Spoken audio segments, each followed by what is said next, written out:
Hi, I'm Keith Bilous, and this is Live in the Lab. All right. A little bit of weirdness in front of the camera there for anybody who's watching, because I'm like, hey, where's the button? Where's the button? I can't get it going. How did you go viral on TikTok? You were on America's Got Talent. How much did you get paid to be on AGT? Oh, you didn't get paid.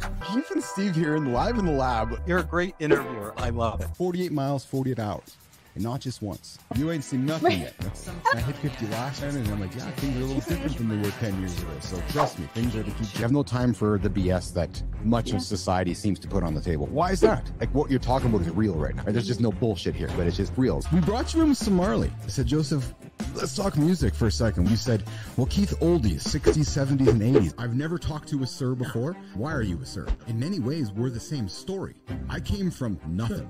You came from nothing. I think the old saying goes that if you want a trophy, you climb Everest. If you want respect, you climb K2. I've built an AI myself, and it's pretty fascinating when you can have a conversation with yourself with your own knowledge. Have you done that before? Why are we rushing to make these tools if they're all they're going to do is hurt humanity? Does the world need an Oppenheimer moment with AI? What a fun show. Hey, what's going on, Business Athlete Nation? Listen to those tunes. Ooh, a little bit of mystery. Hey, we got some mystery in the lab today. We got a guest. We got Myles Wakeham, Unconstrained. So if you're constrained right now, trust me, you're going to become unconstrained over the next hour.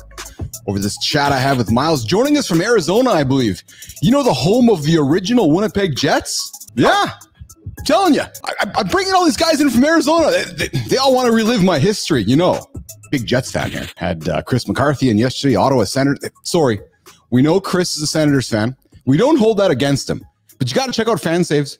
Hey, fansaves.com. I think it's .com. Sorry, Chris. Should have checked out the domain. Yeah, so Chris, yesterday, Senators fan. Today, we got Myles Wakeham, Unconstrained. Probably Coyotes fan, but we won't hold it against him. I'm wondering if he's going to the Mullet Arena in Tempe to sit with the 5 fans to watch the games. No, I think it's actually 10 fans they got in the arena there. Hey, anyways, I think they might be moving to Utah. Sorry, Myles. Yeah, I heard that rumor too. Anyways, hey, listen, we're going to bring Myles in here in a couple of minutes. But Uncle Keith, Chief bapl here in the Business Athlete Performance Lab on a Friday, woke up to some awesome news. You know what it was? So one of my accountability partners, one of my accountability students, so old Chief bapl Keith here, helps people out, helps people achieve their goals, achieve their big, hairy, audacious goals. You know, you want to run a marathon, you want to climb a mountain, you want to take your company to the next level. Hey, I'll help you. I show up every day. Yeah, I'm not that guy that took a white piece of paper, added a few people to it, took an idea, executed on it, and then one day had some guy write me a check for 50 million bucks. Ah, hey. So I've done a couple things before in my life, but listen, I got a note today from somebody, and I want to read it to you because it made me feel really happy,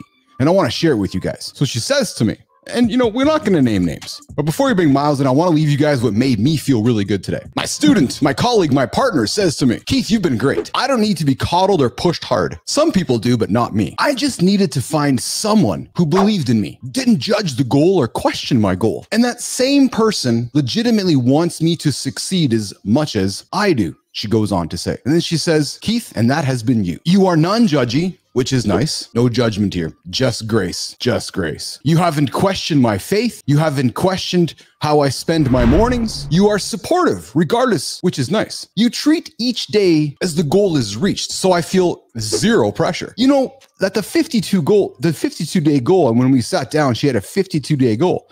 She says, you know, the 52-day goal is there, but I feel a celebration in the moments that each day brings, if that makes sense. And it does. Because her and I speak about the moments behind the moments that are the true value in life. She says, I feel permission to, quote, just be, unquote, whether it's grumpy or happy, which again is nice. And then she says, I feel accountable. I feel accountable past myself. And I think that's why I'm feeling exceptionally great today. And this is a combination of you and my spiritual beliefs. I feel accountable past myself, but with full permission to, quote, just be. She says to me, Keith, you come across as a real person in a fake world. And I can't tell you how refreshing that is. I feel you've overcome trials and you would clearly know how to adjust to other clients. I would think you would not apply the same process for each person as an accountability partner, as we are all unique humans, which is what makes an accountability partner an exceptional position. As a general statement, and there are always exceptions, this position would not be suitable for anybody under 25, which is, it's an astute observation from her behalf, because we're frankly not looking to target 25-year-old human beings. They have, and she goes on to say, they haven't experienced enough, especially in the realm of finances or other personal journeys. You need to fail or fall several times to know how to reach someone with the appropriate approach. And as I talk to my son, who leads his hockey team as the captain, it's about learning how to press buttons. Anyways, that was her note to me this morning. What a wonderful testimonial message. Thank you, my friend, for that. Very, very kind. And it's funny, I called her my friend. We had a chat this week. She says, you know, Keith, your role in my life is really interesting. You're not a coach. You're not a counselor. You're not my therapist. You're not my friend. You're this human being that pops into my world throughout the day with this level of awareness that keeps me aware of myself. And I'm thankful for you for that. Anyways, enough about that. Enough about me. Let's move our attention to the screen over there. Again, guys, we know how it works. Let's bring Myles Wakeham, Unconstrained, from Arizona, Coyotes fan, or not, to the lab. Let's see. We're going to go and do this. What's going on, Myles? It worked. It worked. How are you, buddy? It worked. It worked just fine. How are you doing? I'm good. I tell you what, I could live off your energy any day. It's so enticing. Thank you for that. I appreciate that. That's very kind. It seems to be it's a theme when people come into the lab here, and it's me. It's and that's the energy we're trying to build here in the Live in the Lab show, Myles. So you join us from Arizona, eh? Actually, I don't. I'm a little odd today. I'm in the center of Mexico right now. I'm in a town called San Miguel de Allende in the state of Guanajuato, which is about 3-hour bus trip north of Mexico City. So I'm kind of a bit south of Arizona at the moment. Okay, so now this is really cool because I am an adventure person. I love to learn about shit off the path and then off the path and then even further off the path yet. So how did you, so let's go, man. How did you get to where you had to get to? Did you go through Mexico City or how did you get there? Well, my accent kind of gives it away because originally I'm from Australia. Yes. So that's where I started. And then I spent the first 25 years of my life there. Then I moved to Los Angeles kind of unexpectedly. Ended up living there for about 7 years, I think, something like that. Went back to Australia for about 4 years, then returned back to California for a couple of years. Then I moved to Arizona for about 20 years. And in about 2018, we started sort of straggling south of the border in search of new adventures. And my wife and I discovered this beautiful town in Spanish colonial town in the center of Mexico called San Miguel. And we bought a big ass piece of property here. And we're down here building the home of our dreams right now. Good for you. So I had a good friend, one of my best friends, true story. His kids weren't moving out. So one day he's like, kids, Mom and I are moving, and he moved the kids out so him and his wife could move on down to Merida, Mexico, down Merida and down towards Yucatan, down that way. In that area, yeah. And it sounds like the exact same thing. Sold their house here in Winnipeg, moved on down there, built a big dream house, used it as an Airbnb, VRBO type property, and resided down there for 10 years until they recognized that they wanted to be close to the grandkids and came back up to Canada. But it was they went off down the beaten path, and I spent some time down there as well. It was beautiful down there. So you're off the beaten path as well, Myles. Yeah. We're in the middle of nowhere. We don't have any beaches here, but we're at about 7,000 foot elevation. We're in a pretty beautiful place. I mean, the temperature all year round is about 75 degrees. It never really gets that cold. It never really gets that hot. Sun's always shining. Tacos are cheap. Beer is cheap. What are you going to do? Yeah. Let's you know what? So I've never done this before. Let's try something here. I want to try something here. I want to try to do this. Let's go here. So, all right. So where are we looking for Myles? San Miguel? Yeah. San Miguel de Allende. So if you see that, you'll find me. Oh, that looks about right. Yeah, that looks about right. All right, so here's some perspective on where Myles is. So if we pull back, there's San Miguel there in the middle. There's Leon over there, and let's just see. Okay, you're right in the middle of Mexico. Oh yeah. There's Mexico City there. Yeah, it's about a 3-hour flight south of Phoenix, so it gives you some perspective. We're a fair way from our norm, but this is becoming our norm, so it's not so bad. Oh, and I see there's a lake here. There is. We're not far from that lake. In fact, I think our property Okay. is about maybe 250 meters from the lake, something like that. No kidding. Yeah. Huh. So I got to ask the obvious question. You moved to Mexico, but you don't move to the ocean. No. No. There's a couple of practical reasons. I mean, I grew up on the ocean. I grew up in a city called Adelaide on the south Of course, of I've South been. Australia. You've I've been been to to Adelaide? I've been to Adelaide. Yeah, I've been to Adelaide. And then I worked my way down to Port Newton, and made my way down in a boat to the Neptune Islands to spend 4 days, 3 nights in a cage in the middle of the South Australian Ocean with some white sharks. Yeah, you go up to Streaky Bay up that way. That's some of the big sharks, big shark country up there. Oh yeah, like we're talking like freaking school buses, Myles. Yeah, 18 footers. That's about normal. Yeah, I mean, I'm in the cage and I'm down there by myself and I'm looking around and I'm like, and this boat goes by and you realize it's a great white. Yeah. Yeah. yes. I think they filmed a lot of Jaws there. Apparently, the reason for it is they have a massive amount of tuna fish, and the shark feed on it, so they become huge. And yeah, that's what you get. Well, true story. I went on an expedition with a company called Rodney Fox Expeditions. Rodney Fox is the guy who was the principal photographer for the original Jaws movie with Roy Scheider. And he was attacked by a shark, lost his arm. No, had not lost, had some significant harm. As a result of that, invented this cage, which allowed them to do photography and stuff for future water films. Yeah, that's us Australians. We grow up with anything on the ground or in the water, it's going to kill you. So you get used to the fact that, you know, you got to treat the world kind of with a bit of respect. I mean, if you're up in Canada, you know the drill, right? It's the same thing. Go out in the wilderness, you got to treat it with respect. You know, that's how it is. That's it. All right. So your journey. So you've been all around, but you ended up I asked the question, why did you end up in the middle of Mexico and not near the water? So wow, I don't want to give you the long story. I'll try and abbreviate it as fast as possible. I grew up in a musical family. Both of my parents were concert pianists. I was put into orchestra at the age of 5, and I was in the South Australian Junior Philharmonic at the age of 11. So I'm a musical kid.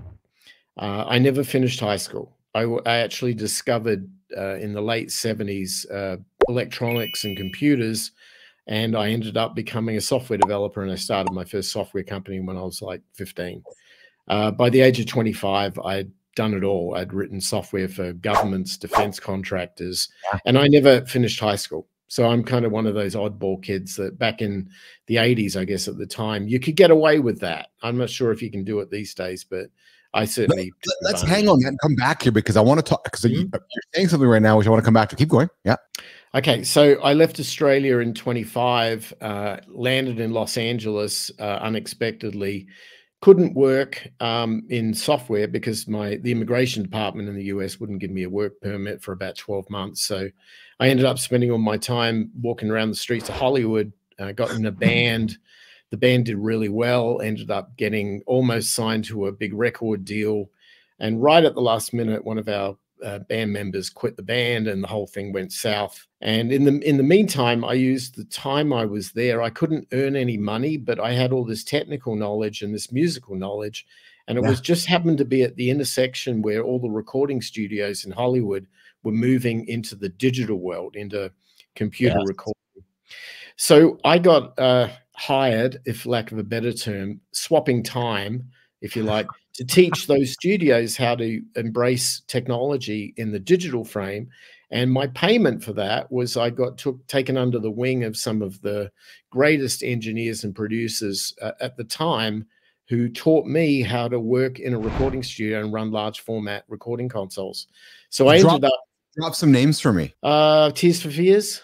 Absolutely. I'm a huge music guy, man. So let's go. What engine? And I wanted to be a music producer growing up because I love all this shit. This stuff all fascinates me, right? So let's dig into this world.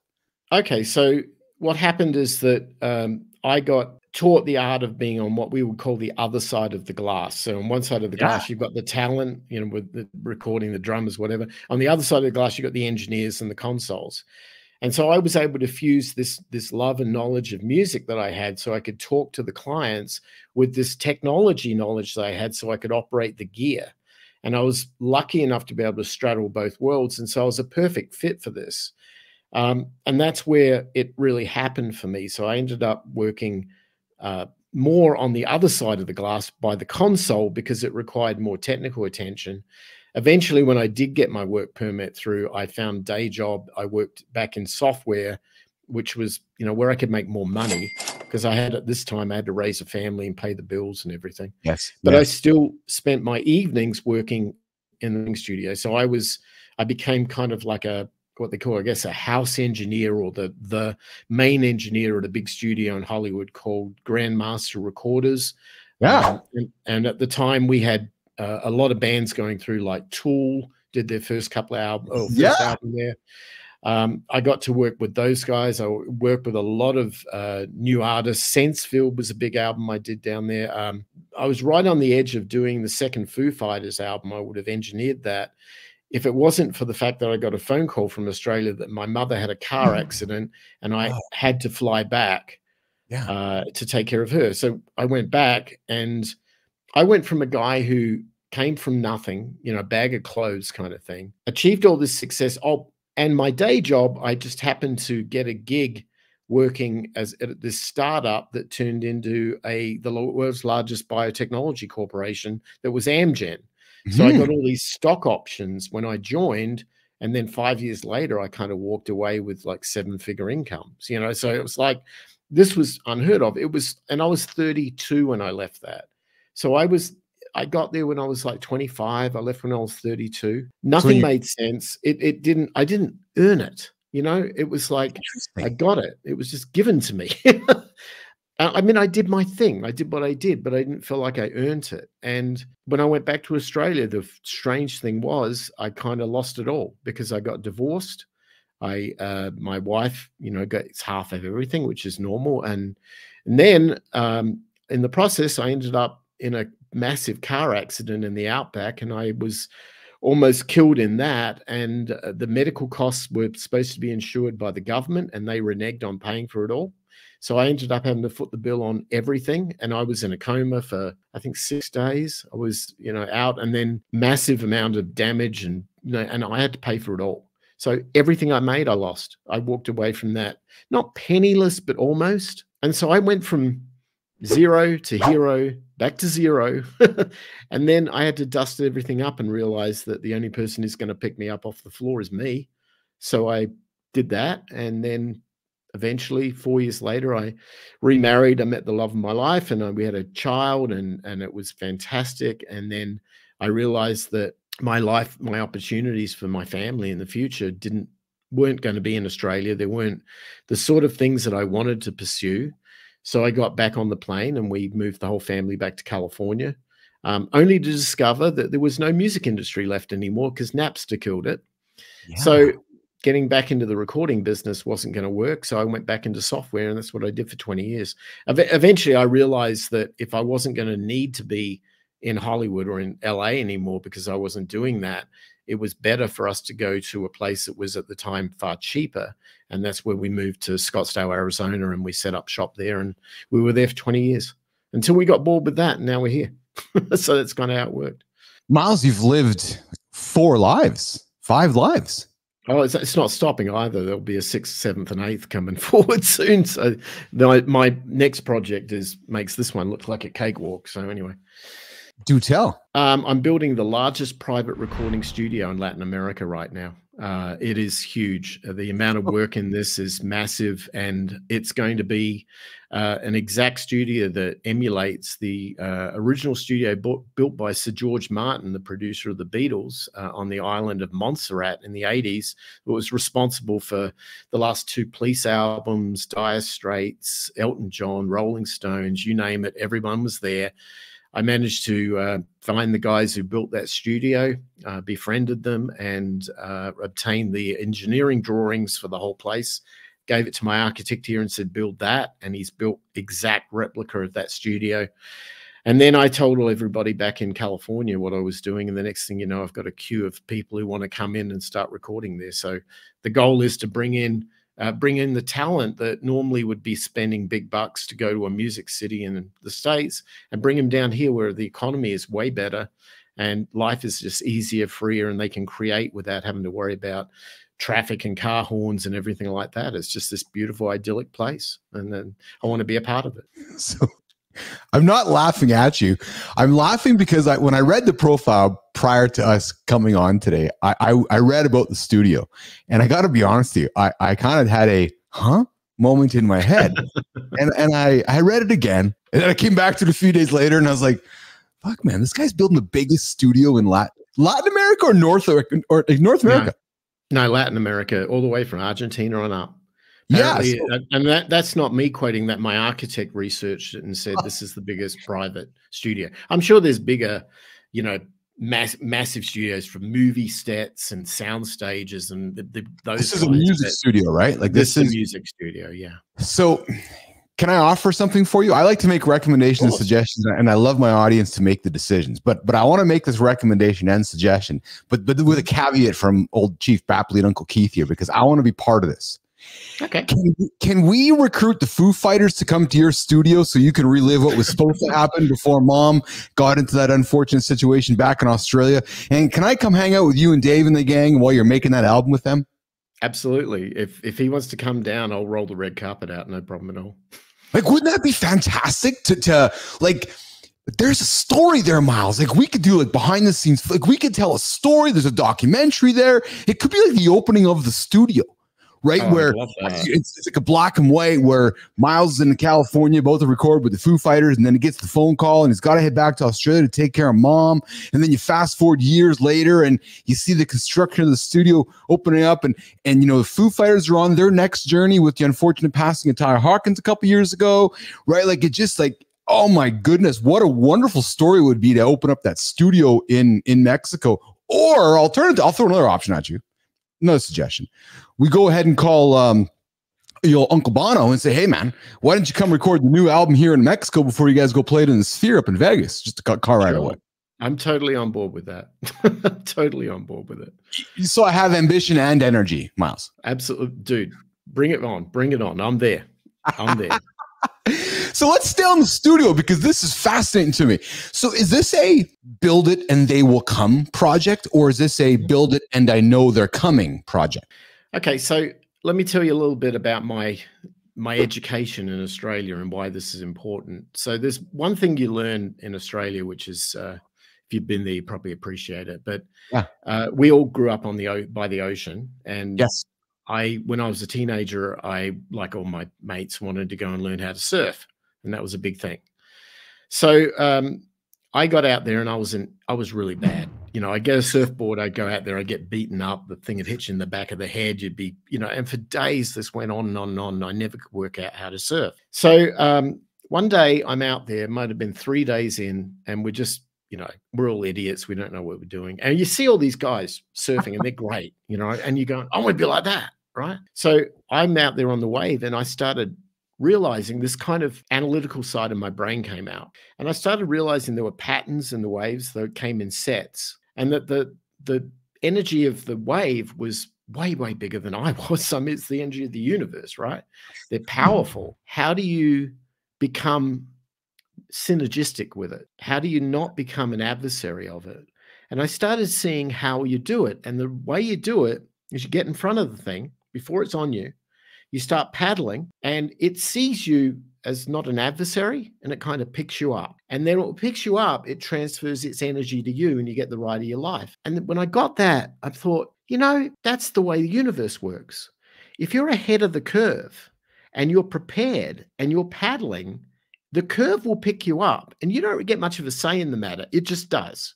But it's about you being ahead of it. If you try and catch it when it's on you, it's going to hurt, and it's not going to work. If you try and catch it when it's past you, it's stupid. But you got to be ahead of it, and you got to pick your wave. And what I did was, the reason why that's so important was that was the best lesson I ever got in life, because I applied that lesson to every single thing I did in investing, everything I did in technology, picking a technology to focus on. And every time I applied the wave paradigm, I got rich. I couldn't believe it. It didn't take, I didn't have to graduate high school for this. This was bloody obvious. Why didn't anybody tell me, oh, you want to buy Tesla stock? Well, there's a wave, right? A graph in the stock market is a wave. Look at it as a wave. When it goes down, get ahead of it so it picks you up when it goes up. It's that simple. And why people couldn't understand this was blowing my mind. So to your question about the studio, build it and they will come, I pick waves. And what I'm looking at right now is a period of doldrum in the music industry, which is related to the fact that anybody can make a record. There are 90,000 uploaded songs to Spotify every day right now. And everybody's out there trying to glamour attention, trying to glamour to become viral, to become the next Taylor Swift or whatever they want to be. But nobody realizes that music is a human experience. It's human to human.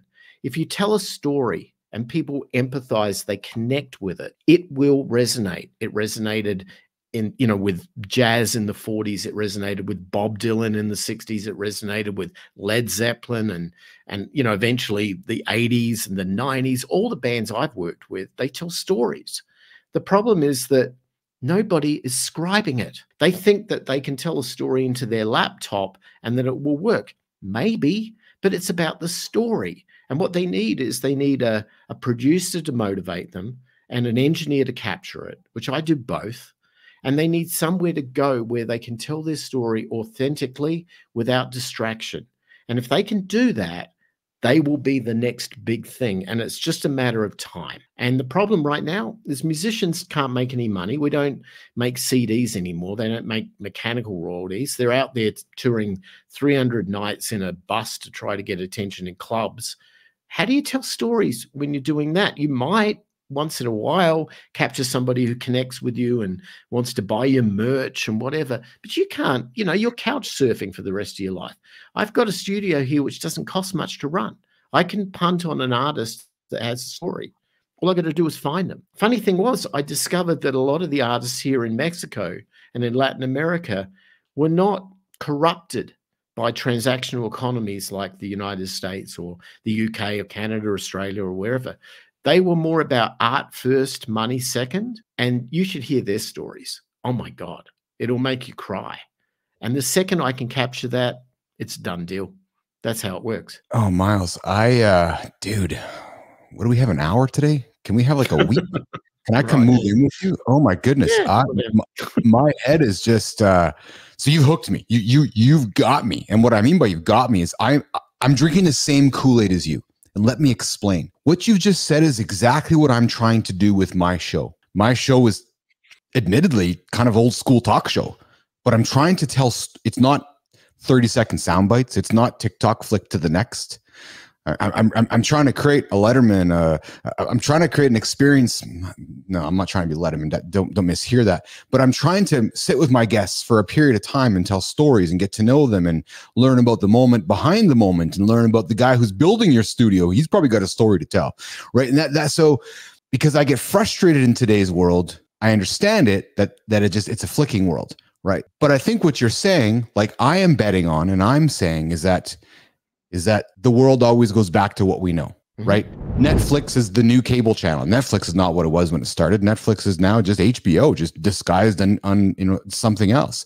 What you're saying is that you are willing to bet that there will be music artists of tomorrow that want to get back into a studio, want to make real music, want to get out of the public eye every second to create allure, create mystery, create demand. That's what you're saying. Am I hearing you correctly? 100%. Yeah, you're right. Yeah. And I can't debate that. As a matter of fact, even if you look at some of the technology shifts, Myles, and you're probably watching, but so TikTok took off by identifying a niche, right? Basically what you and I grew up with, which was the remote control, just flick. Okay, we condition people to flicking.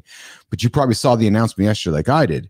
They've now increased their videos to 30 minutes. Right, they're pushing their people now to long form video. YouTube is doing the same thing. You probably heard the same announcement that I heard last week that Apple is putting a physical button on the next iPhone on the bottom corner. Why? Because we want people to make horizontal videos. Why? I'll tell you why. Because advertisers can't make money on videos this way. Advertisers make money this way. So it goes back to what you're saying, which is the long form, right? It's So if you're thinking about people making long form albums, well, I want to watch the documentary of that long form album being made, right? It goes back to that same concept, right? Yeah, it does, but it's also not unable to embrace technology as well. One of the big things we do in our studio that we've built for is what they call immersive audio, or Dolby Atmos immersive audio. Yes, spatial Dolby Atmos. 360 degrees spatial, yeah. And the reason for that is that it allows a mix of a story and music to be an all-encompassing immersive thing for the person in it. In the same way that the Sphere is a 360-degree bubble in which you can immerse somebody, or IMAX did it. And as much as I get into many debates with people in the audio industry about whether this is a fad or whatever, the one thing you can't bet against is Apple. And Apple's technology and binaural and their VR headsets, and now the fact they force musicians to have to produce an Atmos mix to get in their playlist on Apple Music, is enough of a reason to say, well, this isn't going anywhere. This is to stay. And they just increased the commission yesterday too. So if you're gonna, if they want you to record in spatial video and spatial audio, I should say, right? Yeah. So my iPhone right now records in spatial video for the headset that they released this week. So you are absolutely correct. This idea of spatial audio is not a fad. Not like when, when we both grew up with quadraphonic audio, right. When the Who or whatever was released it, right? That's, I believe in spatial audio like you do, for sure. And so your studio is capable for creating that kind of content, correct? Absolutely, yeah. And I've invested a lot of money to make sure that that happens, because I want to make sure that we're not building a studio for 2024. We're building a studio for 2034, 2044. When I'm gone, I will pass it to somebody and they will take it further forward in the same way, right? In the same way that the legacy of past studios have done. It's not about me. My ego doesn't matter. What it matters is that I empower others to tell their story in an immersive and in an engaging fashion. And I say the word immersive, and I underscore that because it goes back to what I said about surfing. You build it ahead of the wave. And this is the punt we take. If you believe strongly in something in your soul, in your gut, and you feel it, don't be afraid to engage and have action that supports your belief. If you sit on the couch and tell your mates around, oh yeah, there's this great thing going on with buying this thing called Bitcoin or whatever. Yeah, okay, it's 2024. I bought Bitcoin in 2011 when it was $7. I bought a shitload of it and I held it. And the reason for that was that I understood the technology, I understood cryptography, I understood that we needed a transactional mechanism that would support the internet, not cash, where I have to be physically present with somebody to pass it. I needed something that was instant and something that worked, and that works for me. When you believe in something, no matter what it is, you go all in. If you don't do that, you're not living your ultimate life. And it's as simple as that. I've had several athletes through the lab here, Myles, Stanley Cup champions, gold medalists, Olympic medalists. And the theme is always no plan B, like all in, right? So it's just like you've said, is that, well, no, I'm all in on this. I don't have a plan B because I'm so believing in this that there's no need to have a plan B. That's exactly what you're saying as well. Yeah, you trust yourself. I mean, and look, here's, and you mentioned this, I think, in your intro to the episode. If you don't have a life experience at a young age, you don't develop the skill to become in tune with your gut. You need to be out there on the streets of Tokyo trying to be a bartender, and you don't speak Japanese, and you're out there trying to actually exist in stress and in struggle. You have to face that. You have to overcome it. And then your gut starts to grow. It's like a muscle, and it starts to hear things.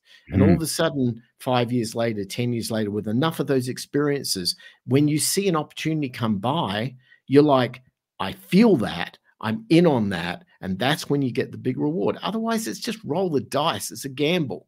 And look, older people, and unfortunately I'm one of them now, but older people have life experiences that means that when they get to, say, the age of 50, they don't screw up as much. And it's not because they're not actively out there. It's because they're farming that 20, 30-year knowledge base that they built up when they were screwing up. Oh, man.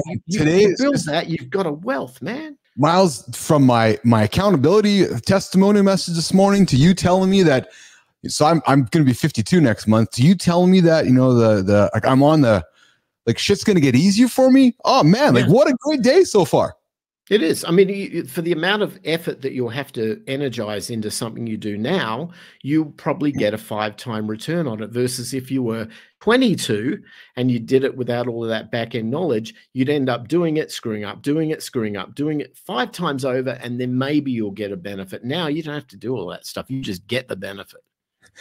That's why I have said many times to people in our demographic, Myles, that our value has just gone up since Sam and the gang unleashed ChatGPT, because knowledge is a commodity now. You can get knowledge, you know, you can get whatever knowledge, whatever answer you want. Not only Google, but ChatGPT can create anything for you. But what it can't do is recreate your experiences of buying Bitcoin in 2011 and holding it and going through those waves and those feelings and the emotions of, oh my God, should I sell it? Should I keep it? Should I sell it? Should I keep it? You know, bartending in Tokyo, like those experiences you talked about, right? Our value, Myles, I believe, has gone up higher than it's ever been as human beings on the planet. Right. But those GPT models, the AI models, are all based on large language models, which is effectively just massive data sets. Yes. So all they can do is farm existing data and experiences that we as a species have openly given the internet. Yes. They'll farm our video right now, and they'll take from that certain things. They can't say that as a functional piece of application software, I know what the future is because I feel it. What they can say is there is enough background data to suggest that if this and this comes together, then this shall be the outcome. Now, we do that intuitively. It's normal for us, but we don't have, the computer can never sense what we have. There's a whole side of our spirit which will never be encompassed in large language models. It's part of what we see in art. It's part of what we see in music creation. And it's something that I try to have all of my clients understand and get in contact with and not be scared to address. And I find that this is a weird one, but most of the people that I know who take a job, a 40-hour, 50-hour a week, they're not doing it because they've got rent to pay. I mean, maybe they can justify it because they see, well, I've got to pay the rent, I've got to, you know, pay the car and health insurance or whatever it is. But that's really not the main reason I found with this. What they're doing is they're able to enter somebody else's bubble, be an actor on somebody else's screenplay, do what somebody tells them to do at the time they want it done and so on, and take their own personal responsibility of themselves and switch it off and just pass it to somebody else. And I'm not saying that that's not a bad thing, because we all need things built with large groups of people. But at the same time, if you're using that as a crux because you haven't got the courage to be able to realize that, you know, life's on me and I've got to step up to the plate and I've got to do it. When you get that message, when you get that memo, you don't need to work for anybody else and you don't need to chase the money. Surprisingly, what I found is the money chases you because you're the person out there leading the charge. It just like magnetically just gravitates to you. You just have to be willing to ask for it and say, yeah, I'll have that. Thanks.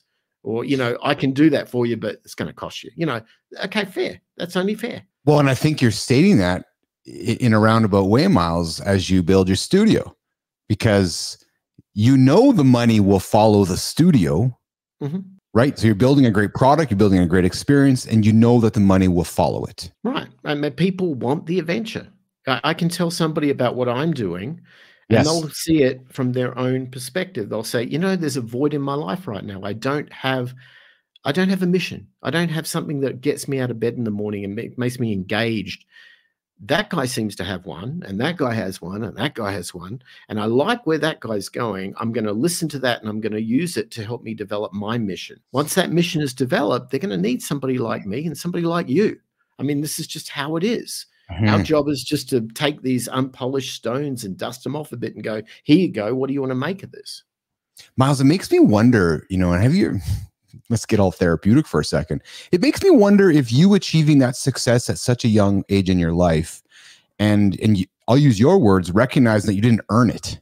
You're like, no. I just got all this. Like you woke up one day like, oh, I have some money in my bank account and I have this quote unquote success. And then you questioned whether you had earned it. I wonder if you had never experienced that, Myles, if you would be feeling this way today. I think we both know the answer to that, but it certainly has that level of awareness, doesn't it? Yeah, well, I do believe that respect for anything, if you get something for free, that's about, you get zero respect for it typically. And that's Yes. the reason why lottery winners are broke at 2 years later. And, these statistical norms that we see all the time, that's pretty normal. But I think that you have to have some level of toil or risk taking, some energy of yourself invested into something in order for you to connect with it and respect it. And when you do that, it tends to result in a sense of meaning. And I think I think it was Carl Jung, the psychologist, that said that 80% of the reason why we work is to find meaning in our time and our life. It's not for money. And if all you're doing is working for money, you'll be depressed and miserable. And I've seen that with my own eyes.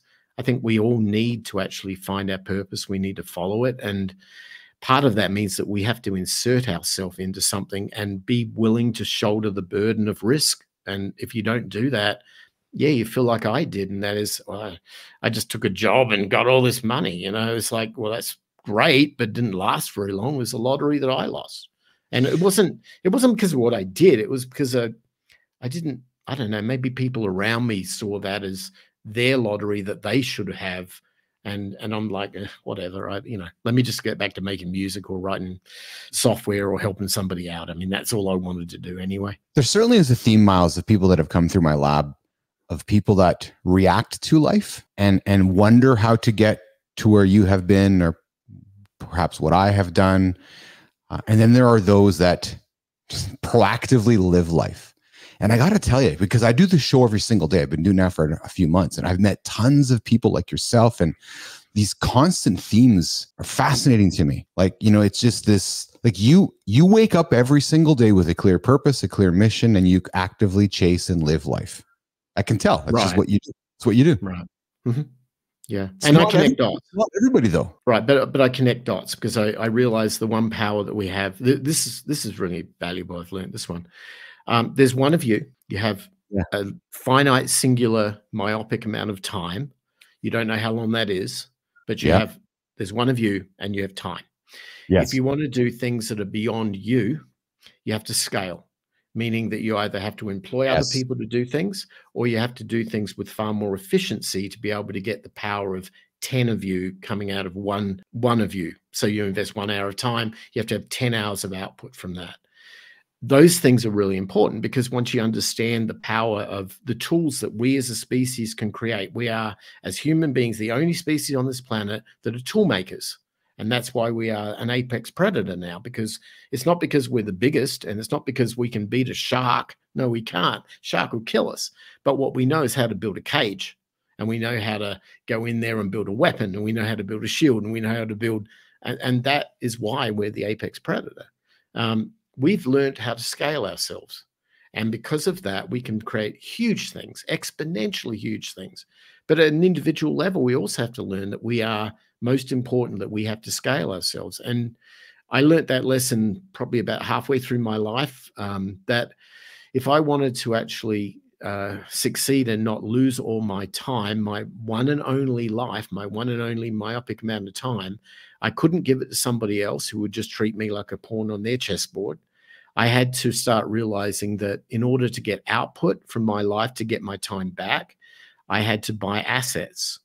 And the one thing that triggered me, all of this, was I learned the simple phrase, the rich don't have jobs. And the second I learned that, and I realized, they own things. They're the lords of the lands in England. They're the wealth. It comes from what they own.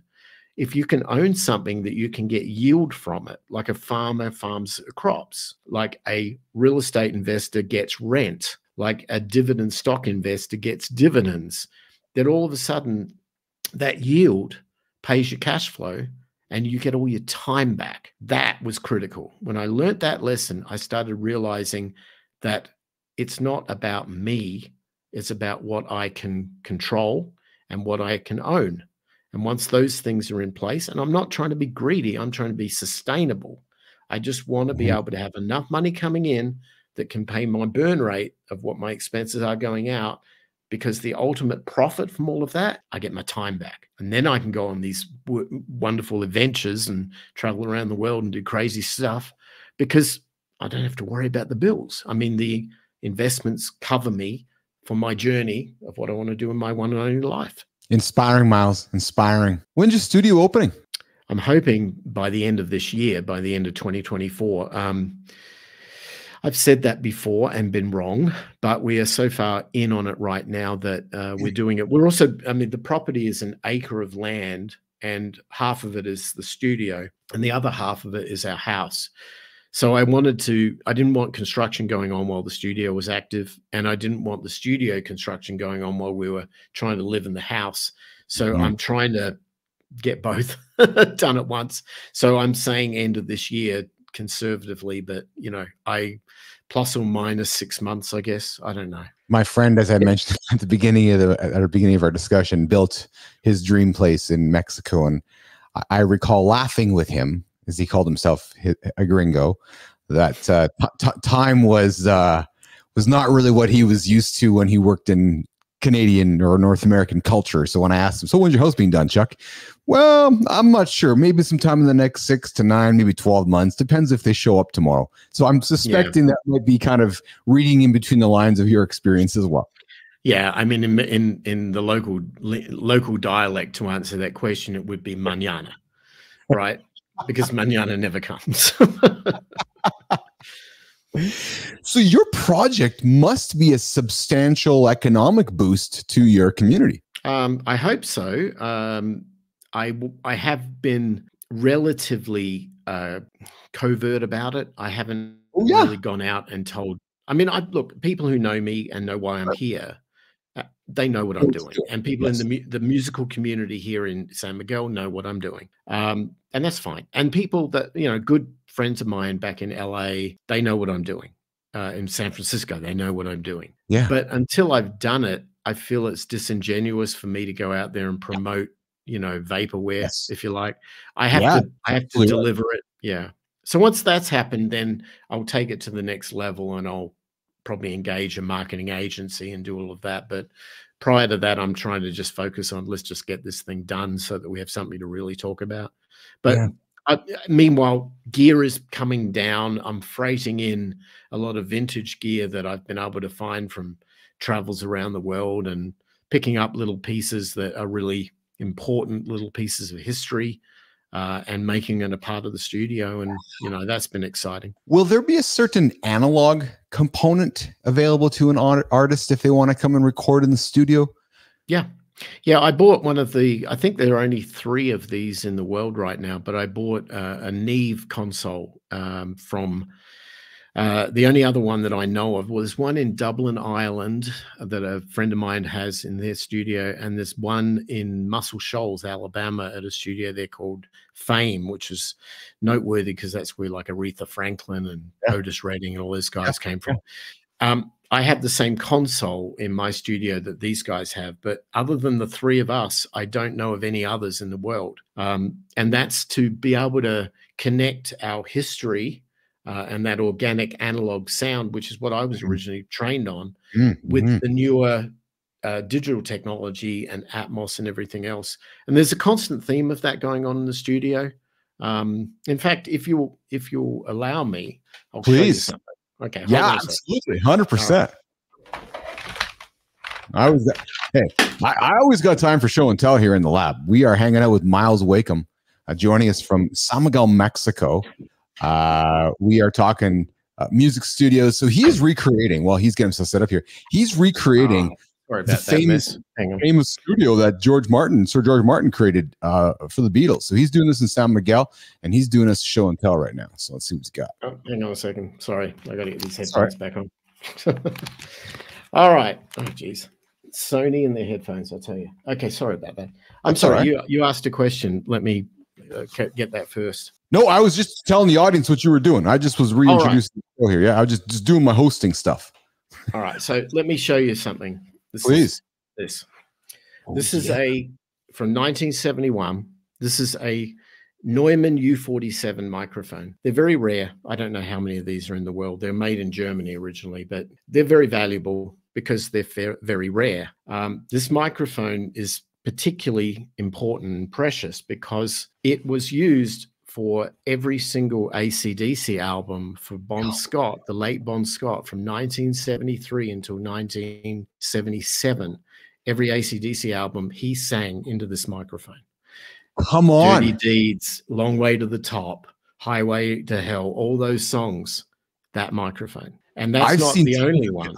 I've seen tons of pictures back in my, rock magazine days. I bet you that microphone was probably featured in some of those images I looked at. I actually have one. I managed to find a photo of Bon using this very microphone singing Long Way to the Top. And the guy who gave me this microphone was the guy in Australia who built and produced those records, built the studio and produced and mastered those records, who I became good friends with, who just out of pure coincidence happened to live here in San Miguel. He doesn't anymore. He moved back to Australia, but he's a lovely guy. And he was kind enough to leave me with this microphone and its story. But if you can imagine that sort of story is one of the few things that an artist can get if they want to come down and record with me.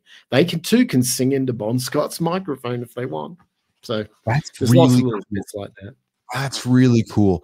What I love what you're doing, Myles, and I don't know if it's a monumental task, if it's part of the story or what it is.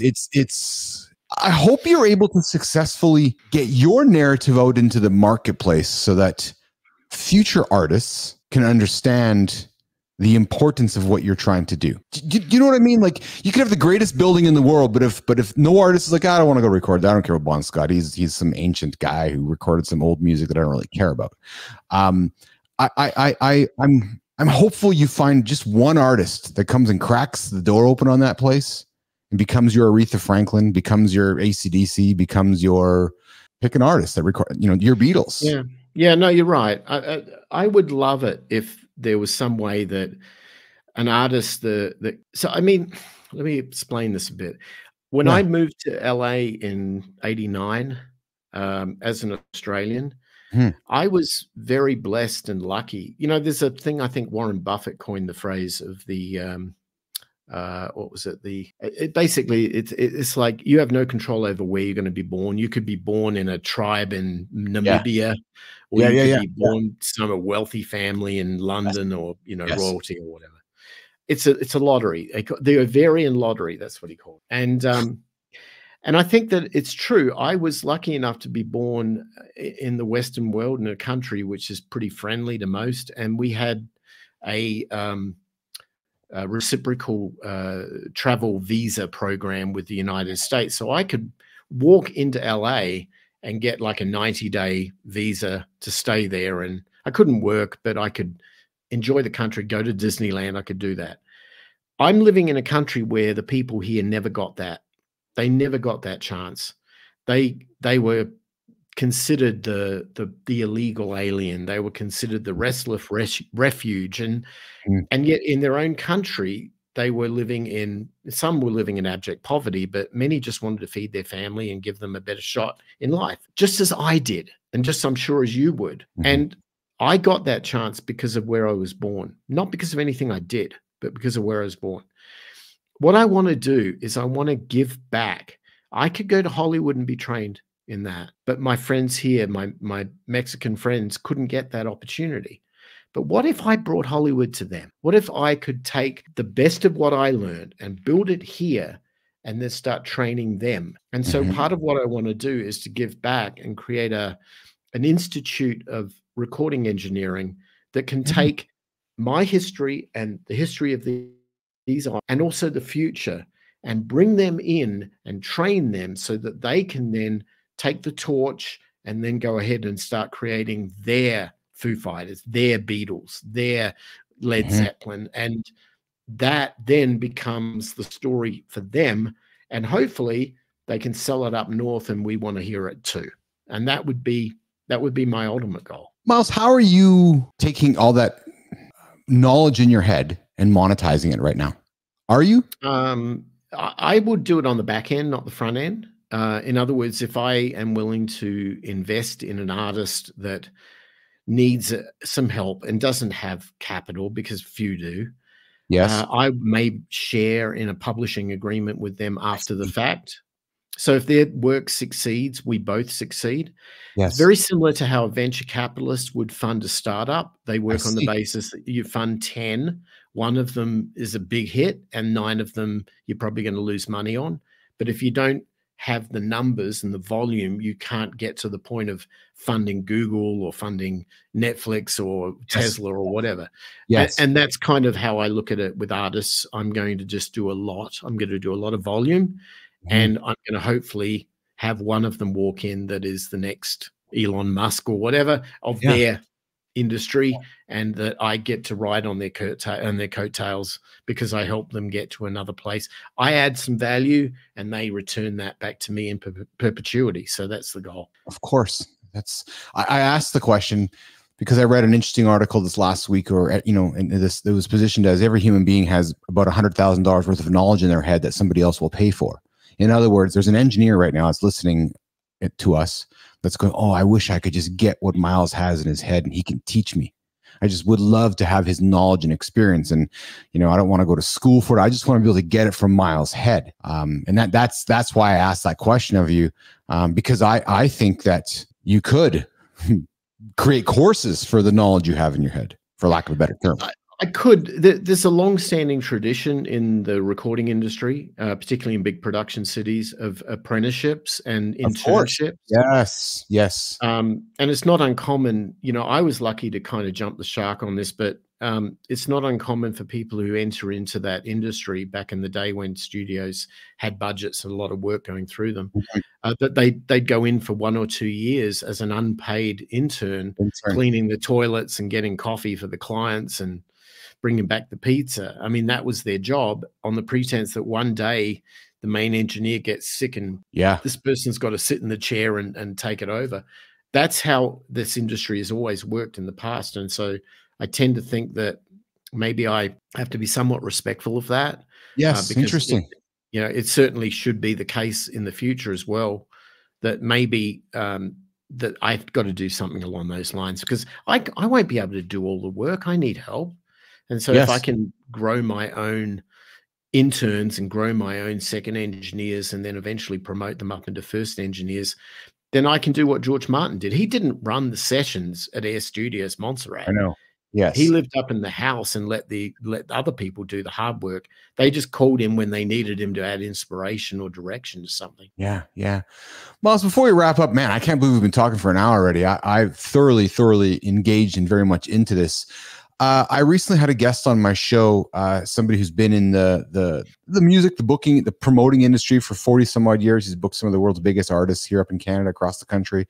And him and I had a big discussion around the sphere in Vegas and around today's and tomorrow's music, and how that facility itself creates challenge to today's artists because it's a technologically advanced facility, and there's maybe only a few artists that could use it to its potential, like U2 or maybe Coldplay, or artists like that are global, that have a visual presence about them. Where I'm going with this is, I said to him, his name is Kevin Donnelly, does the world need to get used to seeing some AI created, influential created artists? Do we need to go through that phase of, I'll call it fakeness, or AI created content, before we go back to an analog storytelling world again? We probably always have. I mean, if you think of bands like Milli Vanilli in the 80s, and oh man, good call, good answer. You're right. I mean, we've had a lot of the imposter syndrome. They were manufactured. Yeah, you're right. You think of, like, you know, America's Got Talent or something like that, or, you know, American Idol, or what are these shows? They're manufactured, and yeah, there's been a lot of musicians who can't stand it. I'm probably in that camp. But what I've seen is this production of talent in a synthetic model. The people who write the songs aren't performing the songs. They're just, you know, staff writers in Nashville or whatever, and they submit and hope they get some royalties back on that work. And that's been our world for a while. I don't actually see, I'm not a fan of AI, but I will openly say that I do use it for production techniques to do things like strip out a vocal from a track that I'm trying to sample out, maybe a drum fill. I'll use technologies like that, which is voodoo and mind blowing, and it's wonderful. But would I use it to create the music?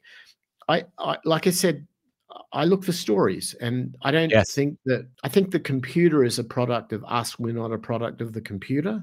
And so if we can keep ourselves human and keep our stories human, I don't care how you present it to me, just present it honestly. Don't give me a fake version of it. Which then leads to my final question. Do you think the world will ever see another Taylor Swift, an ultimate storyteller, creating art at the time and the birth of social media? Because she jumped on that wave like Drake. I think Drake and Taylor are the same artist, just two different camps. They both recognized there was a wave over there like you, and they said, "Hey, we're going to get on that wave right now." And they both rode it. And there's nobody in the world like Drake or Taylor Swift, and I don't know if there ever will be. But I'm talking specifically Taylor, the storyteller. Myles. Yeah, because 15-year-old girls need to have hope, and they need to be able to look to somebody and say, I want to be like that, or I connect with you, and I share your stories, and I share your failures and your successes. I share your sense of lack of courage, or just I just feel vulnerable, like you put yourself out there to be in your music, and I connect with you because of that story. She's been able to connect with that market. I mean, you don't see a lot of guys going to see her shows, right? I said this from a business perspective, Myles. She's the case study, perfect product market fit. Because she's like, oh, Myles and Keith, no, you're not my audience. I don't care if you don't like my stuff. Don't go listen to somebody else. Go listen to AC/DC. Okay, we will. Right. You know what I mean? but she does it in an incredibly respectful way, and 100%. And so that is incredibly embracing. It doesn't matter if you're male or female or whatever. You look at that and go, I really appreciate your candor. I really appreciate your story. I really appreciate your respect of everybody around you. And that alone is priceless. And so I think, will the world have it? Yeah, of course. Yeah, but we had it in different ways, right? At different times, at different points. If you think back to the 70s, there was a period of time in the early 70s when all the artists had come post Beatles, post Stones. They were now into these stadium artist bands like Yes, Foreigner, and right, the big ones, and they did the big laser. The big stadium rock shows. Yeah, right. Emerson, Lake and Palmer, and prog rock. ELO, right. Genesis and Phil Collins banging the drums. Yeah. And you got 100,000 people out there in a crowd, and they get to see this thing, but they can't really see it because they're like so far.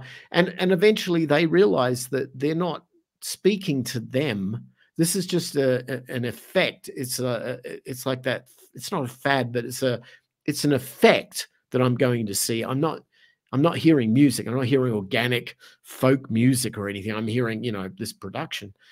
What was the reaction to that? Well, at that time in the economy, the world had gone post-Vietnam. It had massive amounts of debt. Nixon got off the gold standard. Inflation started to ramp up. The oil embargoes, there were chronic, in the UK, there was chronic unemployment, mills laying off tens of thousands of workers. Unions were trying to form and organize and being beaten down. Thatcherism, all those things were going on at the time. What was the reaction? Is it stadium rock appropriate for that moment? I would say no. What's appropriate for that moment is angst, anger, rebellion. And so what came out of it? Punk rock. That's what generated punk rock. Every music follows social culture. Grunge. Remember grunge, right? Back in the 90s, Pearl Jam and Soundgarden. Yeah, you're absolutely right. Funny thing was, grunge was almost the welcomed reaction to all those glam bands on the Sunset Strip, right? Motley Crue and Poison, and it was the complete opposite. It was we don't want manufactured makeup guys. We want some just hardcore guys and some flannel playing rock and roll. We want Dave Grohl and Kurt Cobain. Exactly. These are waves, right? Same as I've said with the waves. We have waves of technologically infused artistry that is reacted to by, let's get back to being human again. Let's get back to our struggles and so on. And I look right now at the time we are in history, where we're at. In the United States, it's a heavily divided country on the brink of total collapse. And this seems to perpetuate everywhere else. We have wars popping off in regions that hadn't before and amping up continuously. There's angst around the world. Yes. There's struggle because 78% of Americans are living paycheck to paycheck. When you're living in economic turmoil like that, well, you want to blame somebody and you want to scream out and go, no more of this. We need to change. And I'm not saying that there's an answer in whatever side of the political spectrum anyone lives, whether it be liberal or conservative or whatever. In art, music and theater and movies have always come to the table of trying to tell the story of hope and tell the story of change. And those things are part of our narrative. My perspective as a technologist who is a musician or a musician who's a technologist is that the infusion between technology and art has to be respected so that one services the other. And when one attempts to take over the other, we're going to have prog rock and then we're going to follow it with punk rock.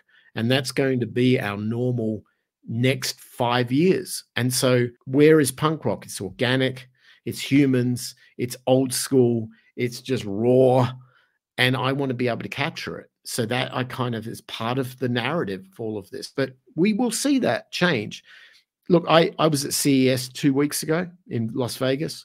Yes. And if you saw more AI to blind you, yes, and it was insane. And most of it, I remember I was sitting in a room with a panel of people talking about the ethics and the responsibility of this.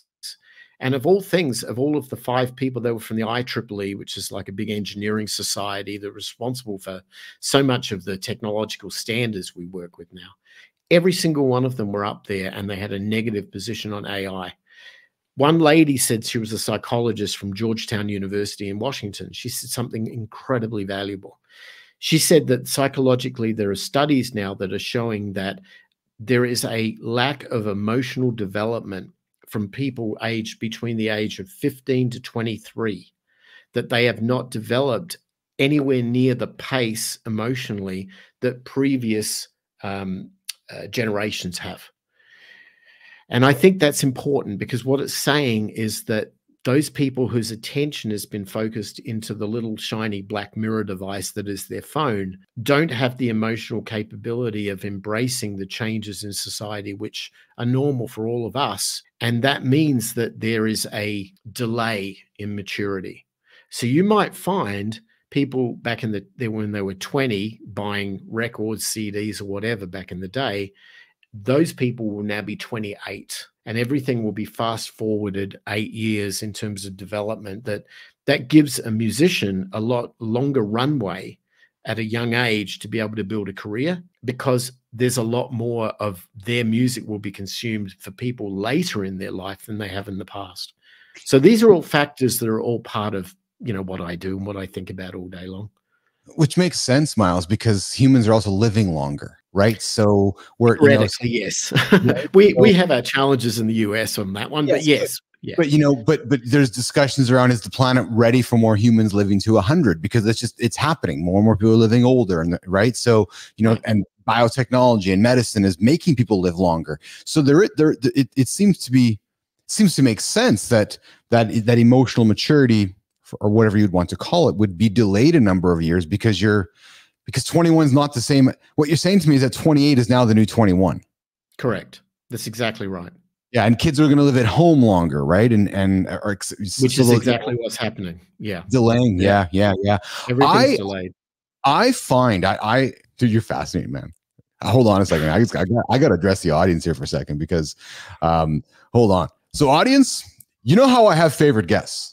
And every single show I have a favorite guest. Don't tell everybody else this one, but this one might be my favorite guest because. Anyways, so I think the next 12 months, 18 months are going to be fascinating, both politically and musically in the United States, because of what we're talking about right now, right? And what's going to happen culturally, right? Like, does Taylor open up her playbook in October and tell the world to go vote blue democratically because she has that power, right? And then, because let's face it, right?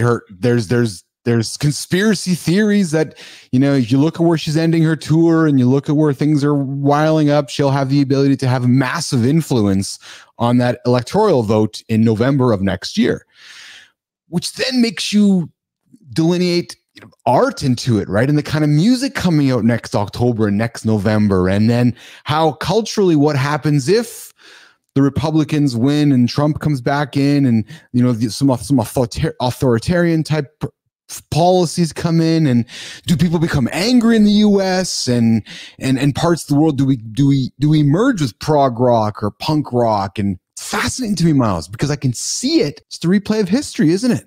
It is. It's the 1970s. We had high inflation then. We have high inflation now. I mean, so now we have AI as part of our conversation. They didn't have. They had electronic calculators back in the 70s. Right? I'm just making a joke, but now we have AI. Right? Yeah, they went from marbles to a calculator. Okay, I have a calculator now.